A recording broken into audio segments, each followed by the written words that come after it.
Train અઢી કલાક મોડી પડી તો પ્રવાસીએ ફરિયાદ નોંધાવી અને 9 લાખ રૂપિયા વળતર મળ્યું. જી હા મિત્રો, આ વાત સાચી છે અને આ ઘટના બની છે ઉત્તર પ્રદેશમાં. ગુજરાત સમાચારના ડિજિટલ પ્લેટફોર્મ્સ પર હું છું મયુર અને આજના વિડીયોમાં વાત કરીશું કે ટ્રેનને લગતી તમારી કોઈ પણ ફરિયાદ હોય તો એ તમે ક્યાં નોંધાવી શકો છો અને જો એ ફરિયાદના કારણે તમને મોટું નુકસાન થયું હોય તો વળતર કેવી રીતે મેળવી શકો છો. તો મિત્રો, મેં તમને જે ઘટનાની વાત કરીને એ ઘટના બની હતી બસ્તીમાં કે જ્યાંથી સમૃદ્ધિ નામની એક યુવતી છે એ 2018માં લખનઉ જવા માટે નીકળી હતી, પરંતુ ટ્રેન અઢી કલાક મોડી પડી અને એને જે મહત્વની પરીક્ષા આપવાની હતી એમાં એ સમયસર ન પહોંચી શકી, પરીક્ષા છૂટી ગઈ. ત્યાર પછી આ બેને ફરિયાદ કરી ડિસ્ટ્રિક્ટ કન્ઝ્યુમર ડિસ્પ્યુટ્સ રિડ્રેસલ કમિશનમાં અને ત્યાંથી એમને વળતર ચૂકવવા માટે આદેશ આપવામાં આવ્યો છે અને આ વળતર છે 9 લાખ રૂપિયાનું. જો કે આપણને બધાને ટ્રેનને લગતી આટલી મોટી ફરિયાદો નથી હોતી, ઘણી બધી નાની નાની ફરિયાદો પણ હોય છે, જેમ કે ઘણીવાર ગંદકી હોય છે, ઘણીવાર ટ્રેનમાં તમને જે સુવિધા મળવી જોઈએ એ નથી મળતી.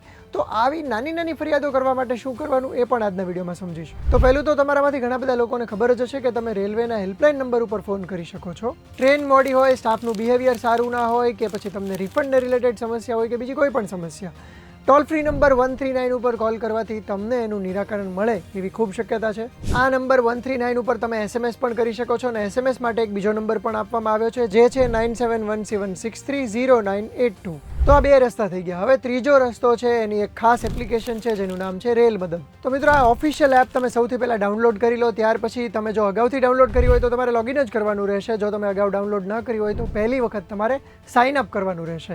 આ સાઇન અપ કર્યા પછી જે બાર ખુલે છે એમાં તમને દેખાશે અલગ અલગ સેગમેન્ટ્સ, જેમાં તમે train complaint, station complaint, freight parcel enquiry અને તમારી કમ્પ્લેનને ટ્રેક પણ કરી શકો એવા ઓપ્શન્સ બતાવાયા છે. એપમાં જ્યાં તમે ટ્રેન કમ્પ્લેન્ટનો ઓપ્શન સિલેક્ટ કરો છો ત્યાર પછી અલગ અલગ ઓપ્શન્સ બતાવશે. જો તમારે મેડિકલ હેલ્પની જરૂર હોય, પાણીની જરૂર હોય કે પછી ગંદકીને રિલેટેડ સમસ્યા હોય, મહિલાઓને કોઈ હેલ્પની જરૂર હોય, દિવ્યાંગજનોને જો કોઈ હેલ્પની જરૂર હોય તો એના માટેના અલગ અલગ ઓપ્શન્સ બતાવવામાં આવશે. કોઈ ઇલેક્ટ્રિકલ ખામીને સંબંધિત ફરિયાદ નોંધાવી હોય તો એનો પણ ઓપ્શન દર્શાવાયો છે. આ સિવાય ટ્રેન મોડી આવી હોય તો પંક્ચ્યુઆલિટીનો ઓપ્શન છે. સ્ટાફનું બિહેવિયર બરાબર ના હોય તો એની પણ ફરિયાદ નોંધાવી શકો છો. એસી કમ્પાર્ટમેન્ટ્સમાં તમને આપવામાં આવેલા બેડ કે પછી ચાદર વગેરે જો સારું ન હોય, ચોખ્ખું ન હોય તો એની પણ ફરિયાદ નોંધાવી શકો છો. ત્યાર પછી તમારી ફરિયાદની તમારે સબ કેટેગરી સિલેક્ટ કરવાની રહેશે, જેમાં તમારે થોડી વધારે ડિટેલ બતાવવાની રહેશે. તમે ડિસ્ક્રિપ્શનમાં તમારી ફરિયાદ વિશે વિગતવાર પણ લખી શકો છો, સાથે તમારે ટાઈમ નોંધવાનો રહેશે. આટલું સબમિટ કર્યા પછી તમારે તમારો PNR નંબર નાખવાનો રહેશે અને જો તમે અનરિઝર્વડ કેટેગરીમાં ટ્રાવેલ કરતા હોય તો UTS નંબર નાખવાનો રહેશે.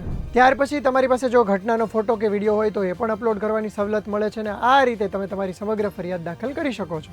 તો આ થઈ ગઈ એપની વાત. ઘણા બધા લોકો તો સોશિયલ મીડિયા પર પણ પોતાની ફરિયાદ અપલોડ કરતા હોય છે અને જો સાચી રીતે ટેગ કરવામાં આવે તો રેલ તંત્ર દ્વારા તમને જવાબ પણ મળતો હોય છે અને એ ફરિયાદનું નિરાકરણ પણ લાવવામાં આવે છે. એટલે સોશિયલ મીડિયાનો રસ્તો પણ ખોટો નથી. હવે આ બધી ફરિયાદ થઈ ગઈ તમે રેલવે તંત્ર વિશે જ ફરિયાદ કરી રહ્યા છો એવા કિસ્સાની. પરંતુ જો તમારે એવું ન કરવું હોય તો તમે કન્ઝ્યુમર કોર્ટમાં જઈ શકો છો. આ માટે આપણે જે કેસની વાત કરી એમાં ડિસ્ટ્રિક્ટ કન્ઝ્યુમર ફોરમની વાત કરવામાં આવી છે, તો સામે સ્ટેટ અને નેશનલ કન્ઝ્યુમર કમિશન પણ હોય છે. તમારે યાદ રાખવાનું છે કે એમાં ફરિયાદ લઈને જતી વખતે તમારી પાસે આધાર કાર્ડ જેવા જે ડોક્યુમેન્ટ છે, તમારી પોતાની ટિકિટ છે, એ બધું સગે વગે રાખવું પડશે. અને આ પ્રકારની ફરિયાદો જો તમારે ઓફલાઈન ન કરવી હોય ને ઓનલાઈન કરવી હોય તો દાખિલ પોર્ટલ નામનું એક પોર્ટલ છે, ત્યાં પણ તમે ફરિયાદ કરી શકો છો. આશા છે કે આ સમગ્ર વિડીયોમાંથી તમને ઘણી બધી મદદરૂપ માહિતી મળી હશે. આવા જ વિડીયોઝ જોવા માટે ગુજરાત સમાચારને ફોલો કરી લો.